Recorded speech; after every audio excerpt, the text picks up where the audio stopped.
much ado about focus. Right, welcome to the Dose. My name is Brian. Today we're going to talk a little bit about focus. You know, I believe that one of the biggest detractors to our efficacy day after day after day after day is our lack of focus. Now, some would disagree with me. Some would say, Brian, I don't know what you're talking about. I'm extremely focused. I work very, very hard on, on bearing down and getting as much done as I can get done, and every single day, and that's all I think about is my work.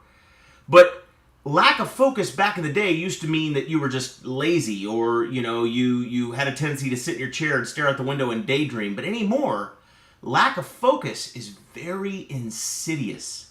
In fact, if you're not educated on what's stealing your attention, you might even not realize it's happening. Let me give you an example. How many that are listening to the Daily Dose or watching Daily Dose right now have one of these? Got yourself one of these? Here's what this thing does to you. If you've got your smartphone, now I'm going to ruffle a lot of feathers with this one, but if you've got your smartphone set up to alert you with a buzz or a tone every time you get a text message, email, Facebook message, Twitter, LinkedIn, any of those kinds of things, you are setting yourself up for failure. Because think about how many times in a day your phone buzzes at you. Whether it's an email, whether it's a text message, whether it's a Facebook message, any of those things. And how many out of all of those times that your phone buzzes throughout the day, for some of us it's hundreds of times, how many of those messages are so urgent that you're really, really glad it interrupted you in the middle of whatever it was you were doing? For most of us, the answer is not very many. I mean, unless your wife is about to give birth, right? Or you're a doctor on call. I mean, there are certain instances where, no kidding, you want this right next to you and you want to know when it goes off. But for most of us, most of it's just fluff. It's distraction. But see, here's what happens. There really is no such thing as multitasking or multitasking. I've even heard people say to me, I'm great at multitasking. I have a friend of mine who says, I'm a woman, I can multitask, right? And there's nothing wrong with that, but here's what you need to know about multitasking. There really is no such thing as multitasking. What you're really doing is you're switching. You're switching your attention from one thing to another, back to another, back to another. And in some cases from this one to this one to this one to this one to this one over here to this one. Microsoft did a study, and they found that when their top programmers were in the zone, focused on developing new software, it could take their programmers as long as 15 minutes to regain their focus if they were interrupted in the middle of that. So if they were in the middle of a stream of thought, focused on something, getting some work done, and they got interrupted, it could take them as long as 15 minutes to get back to the same state that they were in terms of concentration and creativity and all those things coming together. But here's what's interesting. Another study showed that the average American, and I'm guessing you and I are not average in this regard, but that the average American's phone buzzes at them every 11 minutes with something. A text message, Facebook message, voicemail, email, phone ringing, LinkedIn, Twitter, something. The average American's phone buzzes at them every 11 minutes. Now, can you see where the conflict comes in? If it takes you 15 minutes for your brain to get back to the state of peak concentration and focus, to where you're the most effective in your thinking and with your mind, when you're focused in on a task, if it takes 15 minutes to recover from an interruption, but this thing interrupts you 11 minutes, can you see how throughout the course of a day, you never truly get focused?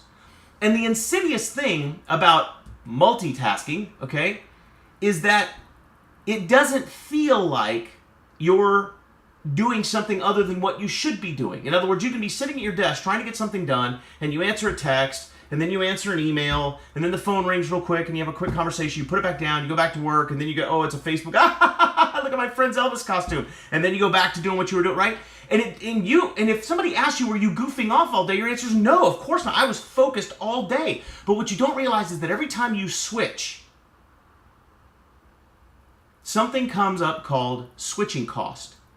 And that switching cost is the lack of efficiency that you now suffer because you've been interrupted, your focus has been broken, and your concentration has been broken.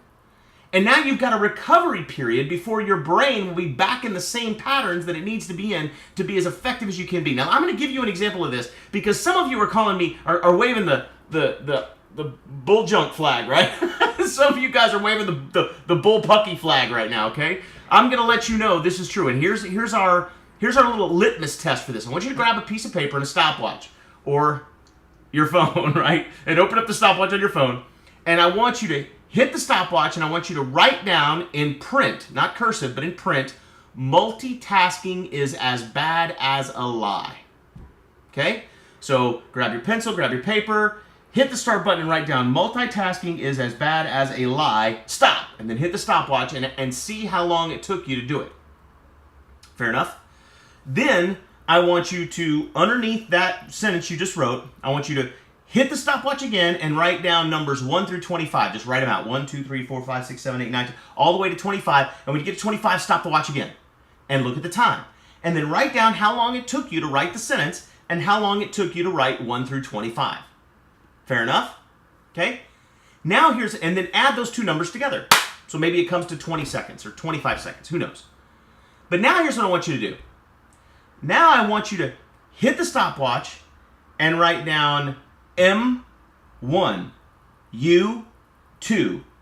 In other words, I want you to write down a letter from the sentence that you're trying to write, followed by the next number in sequence of the number sequence. So M1, U2, L3, and go back and forth and time yourself how long it takes to write out multitasking is as bad as a lie and the numbers 1 through 25 alternating between letters and numbers. Do you know what you're going to find? It will take you, in some cases, over twice as long to write them out that way than it does to write it out individually, to write the sentence and then write the numbers. So write the sentence, write the numbers, what's the time, alternate, check the time. What that is it's an illustration that although you're accomplishing exactly the same thing in writing the sentence and then writing the numbers, but in not interrupting your flow of concentration, just writing the sentence in full and then writing the numbers in full, you're much, much more efficient and you're much, much faster, and you get both of those done in a shorter amount of time than you do if you're trying to do them both at once. And that is your whole day, man. That's everything in your day. So the first cost to switching, and it's not multitasking, don't fool yourself, it's switching. The first cost you suffer for switching is efficiency. Here's the second cost to switching: relationships. How many times have you been in a conversation with someone and they're giving you one of these? Uh-huh. Yeah. Oh, no, I'm listening. Right? And you're thinking, yeah, right. You're like, hey, pink elephants just flew out of my woohoo, you know. And they're like, huh? What? Yeah, exactly, right? Okay? Guys, listen. When you're texting or messaging or reading emails or doing anything while someone is talking to you, whether it's on the phone or in person or face-to-face, what you're saying to that individual is you're not important. What you're saying is not as important as what's going on right here. Now, if this whole message today seems like an indictment on smartphones, I apologize. I am the worst offender on the planet. Nobody multitasks more than I do, right? But I'm working on that now that I know, now that I understand. And so one of the things that I've committed to do, one of the things that I challenge you to do, is to take your tasks in blocks. Number one, turn off all the alerts to those kinds of messaging, right? Turn off your alerts that tell you when you get a text, when you get an email, when you get all those things. Turn that off, okay? And then if you've got a task that you need to accomplish, set time limits for yourself. Say, look, I'm going to work on this for 20 minutes, and then I'll pick my phone up and make sure I don't have any messages, make sure I didn't miss anything. And I'll get back to anybody that I need to. And then I'm going to put it down again, and I'm going to go back to work for 20 minutes. So that's the first thing that you can do. And that's something that I'm working on doing now. When I'm taking this thing, and when I'm in the middle of doing something else, I set it down, I don't look at it. And it's not set to give me any alerts at all. I have to pick it up and open it up and unlock it and look at it and see if anything has happened. Okay? The second thing that I would encourage you to do is when you're speaking to someone in person or even over the telephone, if at all possible, if it is possible at all to do it, put down any distraction, look them in the eye, and communicate with your attention and your focus that they are important and that what they're saying is important. And you'll watch the quality of those relationships explode. There was a study recently of a small business that had about 20 or so employees. And the boss was notorious for always doing something else in the middle of his conversations with his employees. And morale in the office was very, very low. And after that individual had a conversation with Mr. Darren Hardy, the editor of Success Magazine, and they had a conversation about multitasking and text messaging and all those kinds of things, that individual decided to change his ways. And you know what's amazing is not only did the morale in his office go up, not only did a lot of things change, but the relationships within that office changed, and their productivity grew by almost 200% the following year. So think about that. What could change in your life if you were to prioritize your focus on the task at hand and block off time to handle this business instead of allowing it to interrupt you all throughout the day? I'll bet you get an increase in effectiveness and an increase in the quality of your relationships, and you get more done and have more free time on your hands. And that's the dose. Go make it a great day.